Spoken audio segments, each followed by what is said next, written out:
하나님은 우리 삶의 형통함과 곤고함이 병행하도록 하셨습니다. 그래서 언제 형통하고 언제 곤고할 것인지 아무도 예측할 수 없도록 하셨습니다. 하나님께서 장래일을 알지 못하도록 하신 것은 우리를 불안하게 하려는 것이 아닙니다. 인생의 생사화복을 주장하시는 하나님을 의지하며 맡기고 살라는 것입니다.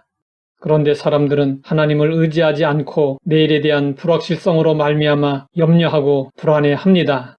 내일은 우리의 것이 아니라 하나님의 것입니다. 내일을 우리의 손에 맡기지 않으신 것은 하나님이 우리를 사랑하시기 때문이고 우리에게는 크나큰 은혜입니다. 그러므로 예수님은 말씀하셨습니다. 내일 일을 염려하지 말라. 내일 일은 내일이 염려할 것이요 한날의 괴로움은 그날의 족하니라. 예수님의 말씀은 내일에 대해 기대를 하지 말라는 것이 아닙니다. 또 내일을 위해 계획을 세우지 말라는 것도 아닙니다. 일어나지도 않은 일을 미리 부정적으로 예측하며 염려하지 말라는 것이고 주어진 오늘 하루를 열심히 살라는 것입니다.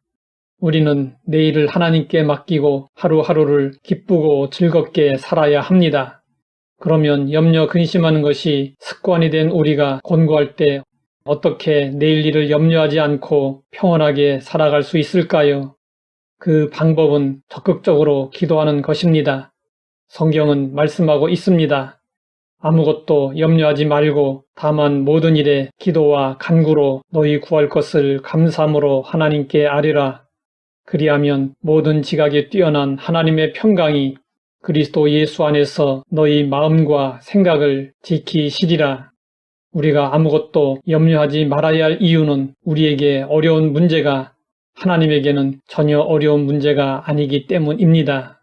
우리는 문제를 해결할 수 없지만 하나님은 얼마든지 쉽게 해결할 수 있으므로 그 어떤 것도 염려하지 말라는 것입니다.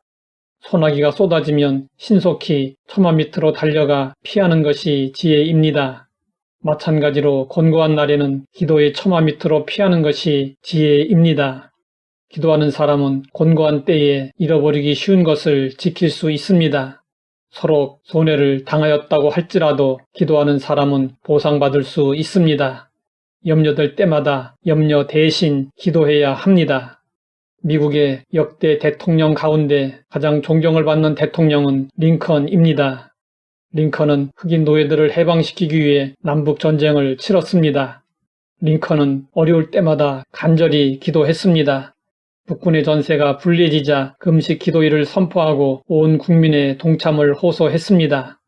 링컨은 병사들을 위로하고 격려하기 위해 종종 전쟁터를 찾았는데 그때에도 그는 간절히 기도했습니다. 링컨이 기도할 때는 막사 문 앞에 흰 손수건을 걸어 놓았습니다. 그러면 참모들은 링컨의 기도 시간인 줄 알고 급히 보고할 일이 있어도 막사문을 열지 않고 링컨의 기도가 끝나기를 기다렸습니다.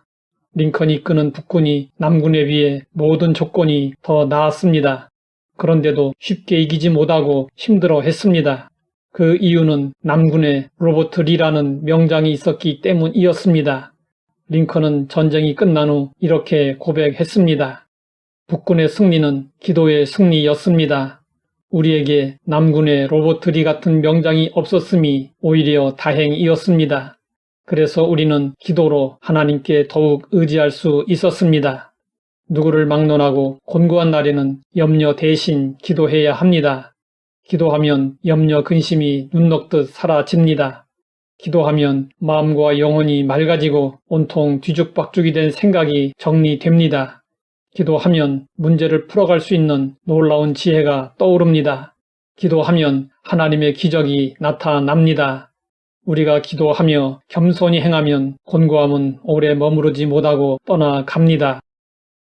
하나님 아버지, 염려를 떨쳐버릴 수 있는 방법을 알게 하시니 감사합니다. 염려가 생길 때마다 적극적으로 기도하여 평안을 얻고 문제를 해결하게 하옵소서. 예수님의 이름으로 기도드립니다.